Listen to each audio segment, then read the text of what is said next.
Welcome back. Today I'm going to share a simple 5-step process to deal with a difficult boss. We've all had one. It's never fun, but this will really help you navigate that. The first thing to recognize with a boss is pretty much everything I teach you have to throw out the window. Unfortunately, whenever we go to work for somebody, there's an unwritten contract that they're the boss and they get to set the rules. And so while we may think our ideas are better and they're doing it wrong, it's honestly none of our business. When we take a job for somebody, we are signing an invisible contract that says you're always right and I will do whatever you want. That can be one of the toughest challenges for people to overcome when they go to work for somebody. Now, obviously, I'm not condoning anything that breaks the law or is abusive. But if it doesn't rise to that level, that's our role.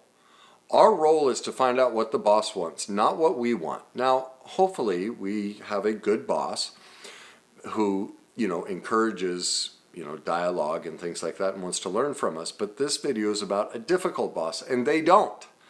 So we have to recognize they are right, we are wrong.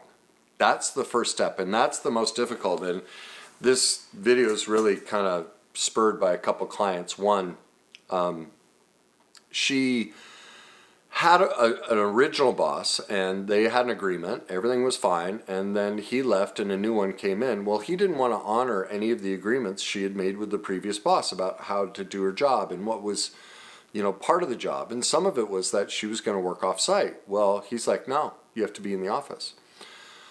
And so she was constantly coming in complaining about this new boss, and as I got more information, a lot of the problem was she wanted to do it her way. Like, she was late a lot, and this boss was a stickler.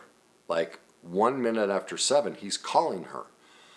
And I kept asking her, why do you keep setting yourself up? Do you see that you're bringing this on yourself? Like, you have a choice.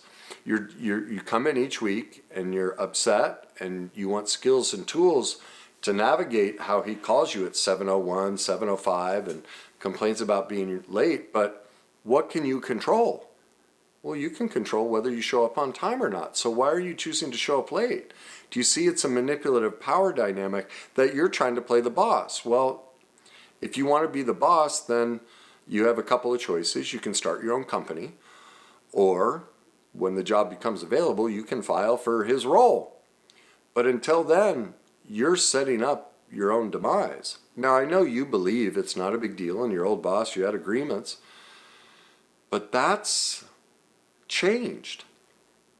And now your role is to show up on time. Well, the second she stopped fighting him for power and stopped trying to take his role as boss away, they got along, it all calmed down. She just adjusted to what he wants. And that's the second step. Be proactive. This comes from another client who she got elevated into more of a management position where she's in charge of people. Well, when they elevated her, they didn't hire somebody to take her role. So that left them short-staffed. Well, in the meantime, 2 of the other people have had family emergencies. So now, they're supposed to be a manager and 4 people underneath her that she manages. Well, 1 position they never filled and 2 are gone because of family issues. So now she's been doing her old job, which was, being one of the people that she now manages. And so she's a little concerned, when review comes around, what's going to happen? And I was like, well, that's an easy solution. And this is step number 2. Be proactive.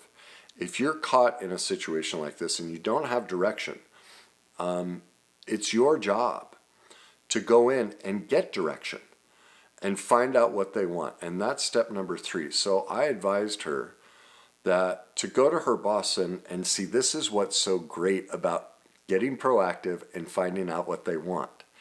Because you communicate what the problem is before it becomes a problem. See, most people just assume, well, they understand. And then review comes around, the boss goes, well, you didn't do your managerial job, so you get docked pay, all these, and it becomes a fight. It's like, well, wait a minute.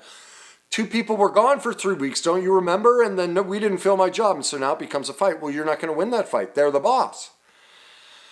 The key with especially a difficult boss is many times we're setting up our own victimhood because we're not proactive and we're not going in before or as soon as the problem arises, we're not bringing it to their attention. So I suggested go in and say it to them like this. Say, hey, I'm a little concerned. I mean, obviously I was promoted to do this job, but now these 2 people are gone. We haven't hired to fill somebody to fill my position. Do you see how you're subtly letting them know you're already short-staffed 1 person, now you're short-staffed 2 people? And so I made the decision, I'm dropping down and doing this work, and it occurred to me, maybe that's not what you want. See, those difficult bosses, they're all about power, right? Well, give them the power. Go in there and say, hey, we didn't hire somebody. We're short-staffed 2 people. I just naturally assumed that's what I should do, but I started thinking, wait a minute, maybe that's not what you want. And because now I can't really get my managerial job done. So what would you like me to do? And so as soon as they start going, well, you should do this and this, then you follow up, okay, so what I'm hearing is you want me to do this and this. Is that it, or is there more? That's what, always follow up with that. And they're going to say, well, yeah, you should probably do this and this too. Okay, so you want me to do this and this and this and this. Is that it, or is there more? Just keep doing that over and over and over until they run. Eventually they'll go, oh, no, I think that's it. Okay, great. Then type it up. Get it in writing. Put it in front of them. Okay, so my understanding is until this situation gets handled, you want me to do these 7 things, and we're all good, right? Right, great. Both sign it, we're all good. Now you've just completely covered yourself for this difficult boss. When it comes to review or anything else, you can go to HR and go, well, I'm really confused. We had a meeting about this, and it's right here, and this is, you can see by my work log, this is what I focused on, was what they wanted. Do you see? This is the key with a difficult boss is you take power back by giving them power, but you have to be strategic. You don't fight them for power by showing up late and trying to get your way. You give them the power and let them walk into their own demise. So if they're the difficult type who are constantly looking to get you in trouble and work against you, you use that to your advantage. You go in and ask for their leadership and let them hang themselves by listing items. Then you just do it. Now you're free. Now you also have something in writing that you've agreed to. You have totally covered yourself from anything they might do in the future. Now, you might have one other type of boss this won't work with. This is the avoidant type. This is the type, well, I don't know. You should figure, what do you think? Well, if you have that type of boss, then what you do is you develop a plan. You come in to that meeting and go, hey, here's the situation. Not sure what you want me to do and how I should handle this. What works best for you? And they go, I don't know. That's your job to figure out. Okay, well, I've put a plan together and these are my ideas. What do you think? Can you look through this and see if this works for you? And you get them to sign off that. See, no matter what, the key is to take yourself out of the victim role. If you're with a difficult boss and you're going crazy, it's because somewhere you're focusing on what you can't control, not what you can control. You're not putting a plan in place to empower yourself that also inadvertently disempowers him or her. It takes away all of their vindictiveness because now you've walked them in. You have set up dynamics where they have laid out the expectations. You have it in writing. Now you're covered. There's nothing they can do. Finally, you document your work. And so when you do these changes that they want, you keep track of it. I learned this lesson. I had a job as a salesperson at an auto auction. And I thought I was doing well. I was getting bonuses and stuff, and I didn't really pay attention to much. And came in to review, and he just barbecued me, ripped me apart. You haven't done this, you haven't done this, you haven't done that, you're terrible, and so I'm not giving you a raise. I'm giving you a raise to her because she does all your work anyway. And I was caught off guard completely. And I went back and I looked at the numbers because our company was breaking records. It was the best the auction had ever done. And so when I pulled up the numbers, I went, oh my God. I was the only salesperson who everyone else was underneath what they'd done, what the person in that position, if it wasn't them, what their territory had done, they were all losing. I and the commercial department, we were the reasons the company broke records. I didn't even know it. Had no clue. I learned a valuable lesson. My boss didn't care about sales. My boss, what he wanted, the reason he was giving these people promotions or employee of the month, is they walked into his office every day. Said, what do you need? He needed somebody that would do things for him. He didn't care about numbers. And so I went to this motto, what do you need? What do you want? And I kept track of it. And so I would send him reports every week because I want, you need this, this, and this, and this, this, and this. Okay, so every week I'd send him, here's the list, here's how many I did of this, here's how many I did of this. Like I gave him the report of all of the things he wanted done. And it didn't matter about numbers. It wasn't matter that I was selling. He cared about other things, and that's my job. Now, luckily for me, when they were expanding the company and I interviewed for a different position, a managerial position, they asked me,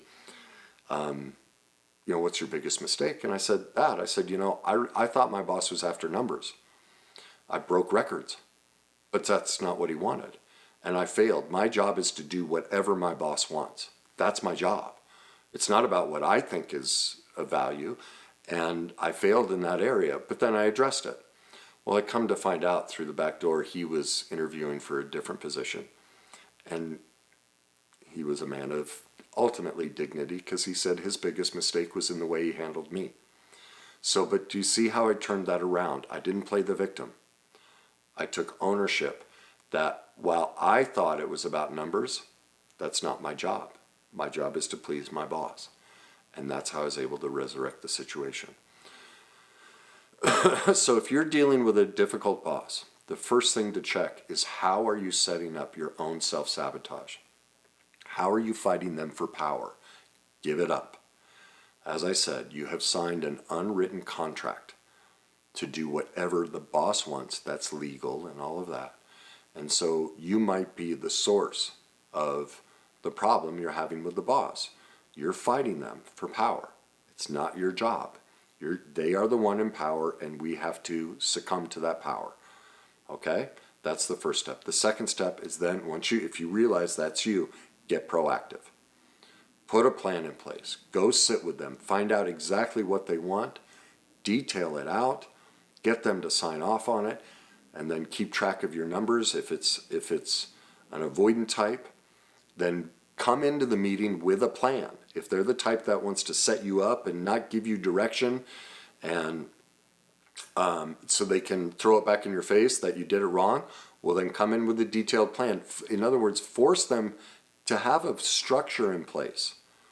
But this is all polite, and you're all doing it from the place of empowering the boss, not trying to disempower the boss and get your way. All right? And then finally, document your work. You do those 5 things, and you'll be able to navigate a difficult boss, and that'll move up the chain. I was offered a really big position. It ended up being something I didn't want. But I was in a horrible position with that boss. I was not, I was low man on the totem pole. But it got around the office, how I was handling things, and the people above, they saw it. And then in the interview, the way I owned it, that's what got me that opportunity. And it'll happen for you too.